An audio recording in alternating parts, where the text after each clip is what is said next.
Muy buen día. Mi nombre es Alondra Belém Castellanos Reyes. Curso la licenciatura en Psicopedagogía en la Universidad Popular Autónoma de Veracruz.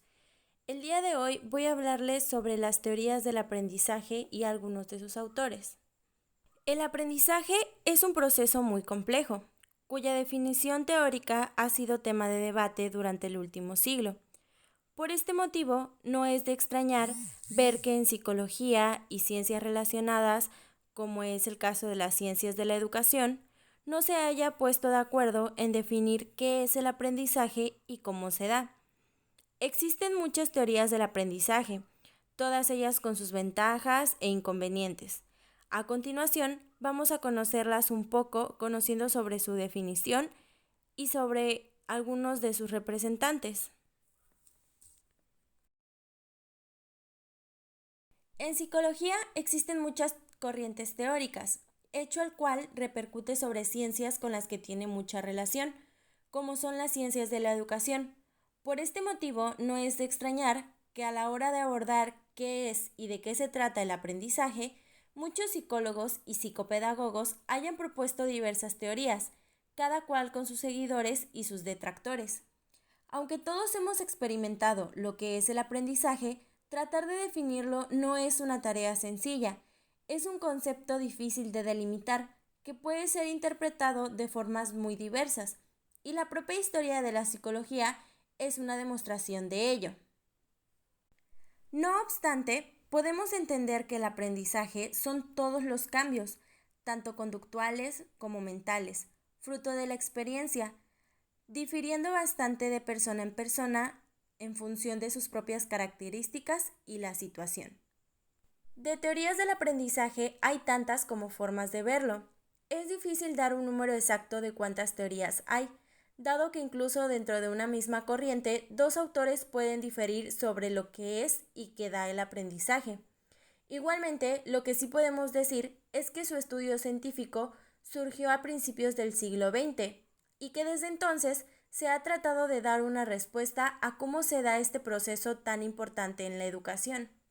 A continuación, hablaremos un poco sobre las principales teorías del aprendizaje planteadas desde el principio del siglo pasado hasta el momento actual. El conductismo es una de las corrientes psicológicas más antiguas, teniendo sus orígenes a principios del siglo XX. La idea fundamental de esta corriente es que el aprendizaje consiste en un cambio en el comportamiento, ocasionado por la adquisición, refuerzo y aplicación de asociaciones entre los estímulos del ambiente y las respuestas observables del individuo. Este desea demostrar que la psicología era una auténtica ciencia, centrándose en los aspectos puramente observables de la conducta y experimentando con variables estrictamente controladas. De tal forma, los conductistas más radicales asumieron que los procesos mentales no son necesariamente los que causan los comportamientos observables. Dentro de este enfoque destacan Burrus Frederick Skinner, Edward Thorndike, Edward C. Tolman o Johnson B. Watson. Thorndike planteó que una respuesta a un estímulo se refuerza cuando este fenómeno le sigue un afecto positivo de recompensa y que una respuesta a un estímulo se volverá más fuerte a través del ejercicio y repetición. La figura de Skinner es bien importante en el conductismo, siendo uno de los más grandes representantes en su condicionamiento operante. En su opinión, recompensar las acciones correctas de la conducta las refuerzan y estimulan su recurrencia. Por lo tanto, los reforzadores regulan la aparición de los comportamientos deseados. Otro de los referentes del conductismo tenemos a Iván Pavlov. Este filósofo ruso es célebre por sus experimentos con perros, aportando grandes influencias para el conductismo en general. A él le damos agradecimiento de sus planteamientos sobre el condicionamiento clásico, según el cual el aprendizaje se produce cuando se asocian de forma simultánea dos estímulos, uno el condicionado y el otro el incondicionado. El estímulo incondicionado provoca una respuesta natural en el cuerpo y el condicionado la empieza a desencadenar cuando el vínculo está con este. Tomando como ejemplo sus experimentos, Pavlov mostraba a los perros la comida, que era el estímulo incondicionado, y hacía sonar la campana, estímulo condicionado. Al cabo de varios intentos, los perros relacionaron el sonido de la campana con la comida, lo cual les hacía emitir una respuesta a este estímulo, que era el saliveo, con el que hacían esto y era cuando veían la comida. La psicología cognitiva tiene sus orígenes a finales de la década de los 50. Bajo esta corriente, las personas dejan de ser vistas como meros receptores de estímulos y emisores de respuesta directamente observable, como lo habían entendido los conductistas.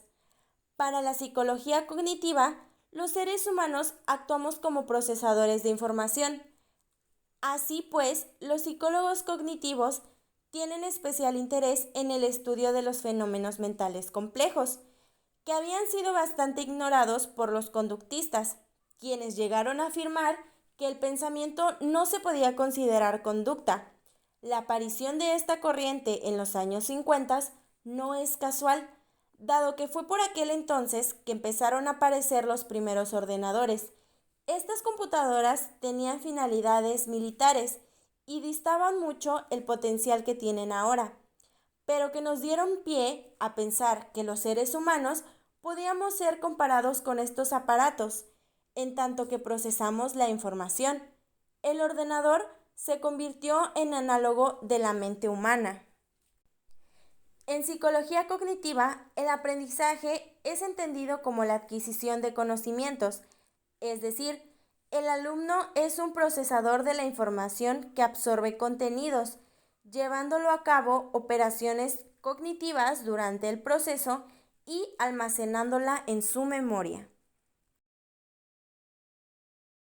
El constructivismo emergió entre los años 1970 y 1980 como respuesta a la visión de la psicología cognitiva. A diferencia de esta corriente, los constructivistas no veían a los estudiantes como simples receptores pasivos de la información, sino más bien como sujetos activos en el proceso de adquisición de nuevos conocimientos. Las personas aprendemos interactuando con el medio ambiente y reorganizando nuestras estructuras mentales. Los aprendices son vistos como los responsables de interpretar y darle sentido al nuevo conocimiento, y no simplemente como individuos que almacenan de forma puramente memorística. La información recibida no es así. El constructivismo implicó un cambio de mentalidad, pasando de tratar al aprendizaje como la mera adquisición de conocimiento a la metáfora de construcción-conocimiento. Aunque esta corriente maduró con los años 70, ya existían unos cuantos antecedentes sobre las ideas constructivistas. Piaget y Brunner anticiparon la visión constructivista varias décadas antes, en los años 30.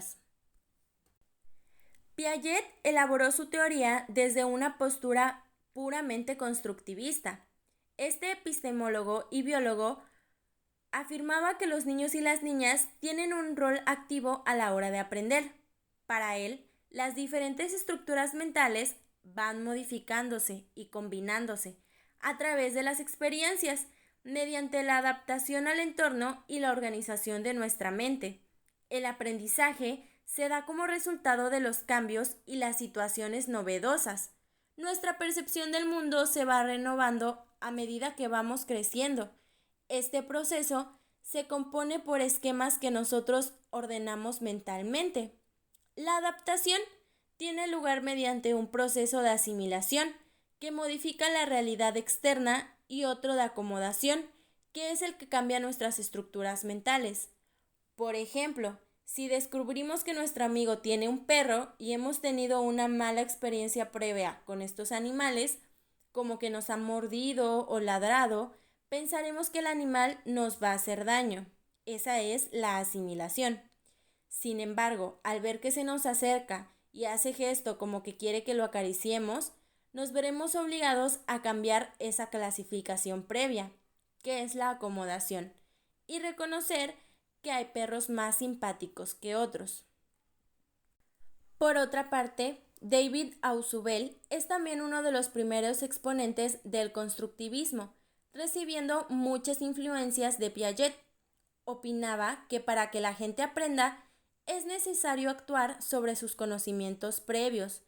Por ejemplo, si un docente quiere explicar qué son los mamíferos, primero debe tener en cuenta que sabe que sus alumnos sobre lo que son los perros, los gatos o cualquier animal que esté dentro de esta clase de animales, además de conocer qué piensan sobre ellos. Así pues, Ausubel tenía una teoría muy centrada en la práctica. Se defiende la idea de producir conocimientos mucho más duraderos que se interiorizan más profundamente. La teoría del aprendizaje social fue propuesta por Albert Bandura en 1977. Esta teoría sugiere que las personas aprenden en un contexto social y que el aprendizaje se facilita a través de conceptos tales como el modelado, el aprendizaje por observación y la imitación. Esta teoría propone el determinismo recíproco, que sostiene que el comportamiento, el medio ambiente y características individuales de la persona se influyen recíprocamente.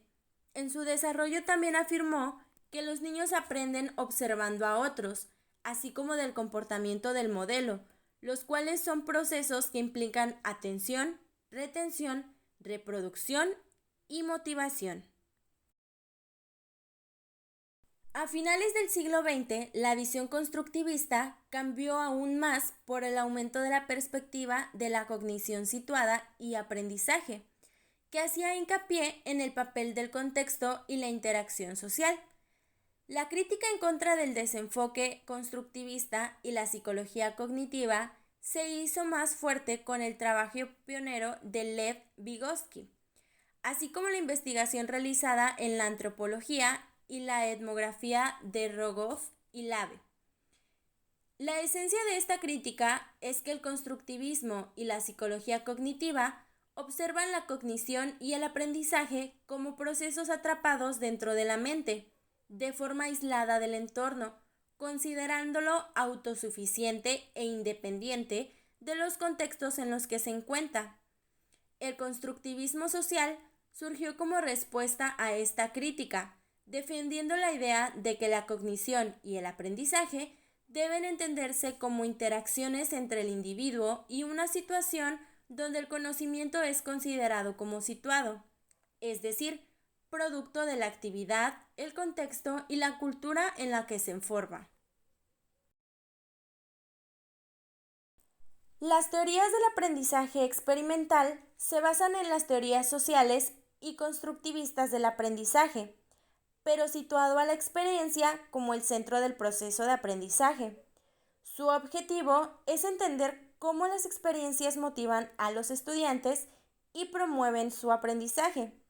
De esta manera, el aprendizaje se ve como un conjunto de experiencias significativas ocurridos en la vida cotidiana, que conducen a un cambio de conocimientos y la conducta del individuo. El autor más influyente de esta perspectiva es Carl Rogers, quien surgió que el aprendizaje experimental es el que da por iniciativa propia y con el cual las personas tienen una inclinación natural de aprender, además de promover una actitud completa de involucramiento en el proceso de aprendizaje. Rogers defendía la visión de que el aprendizaje debe ser facilitado. No se debe amenazar al alumnado con castigos, dada que de esa forma se vuelven más rígidos e impermeables a los nuevos conocimientos. El aprendizaje es más probable que se dé y sea más maduro cuando se da por propia iniciativa.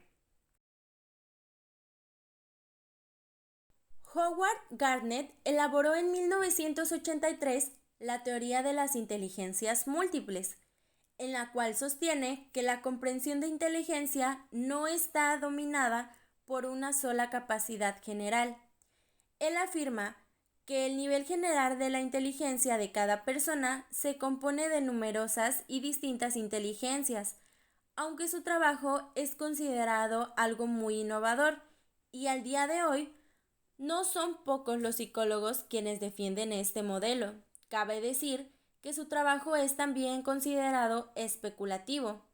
Aún así, esta teoría es apreciada por los psicopedagogos que han encontrado en ella una visión más amplia de su marco conceptual.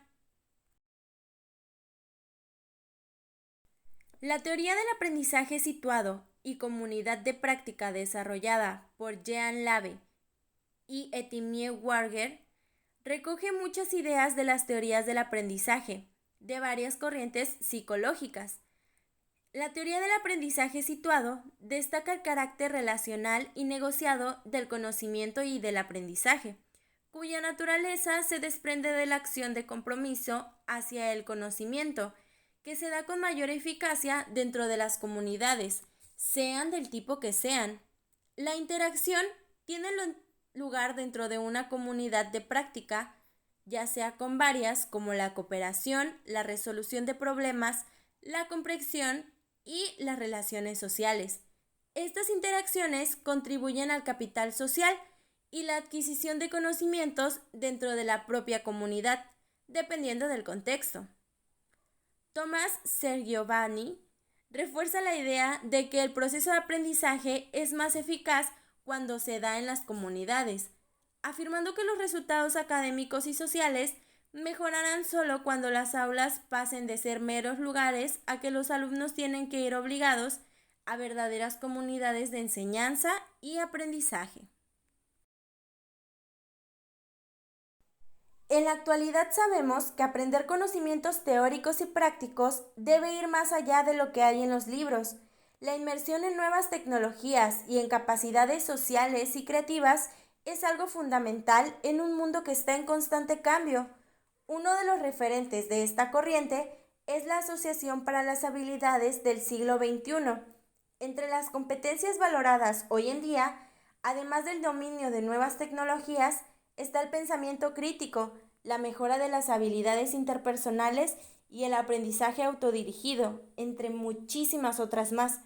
No es solo conocer datos o ser críticos con ellos, sino que también es la adquisición de habilidades que resulten útiles para que el alumno, una vez sea adulto, pueda desempeñarse como un ciudadano con capacidad de pensamiento. Es hacerle consciente de cuál es su huella ambiental, cómo puede mejorar la humanidad, ser creativo o cómo desempeñarse como un buen vecino, padre, hermano, en fin, como ciudadano. Gracias por la atención prestada. Que tengan un excelente día.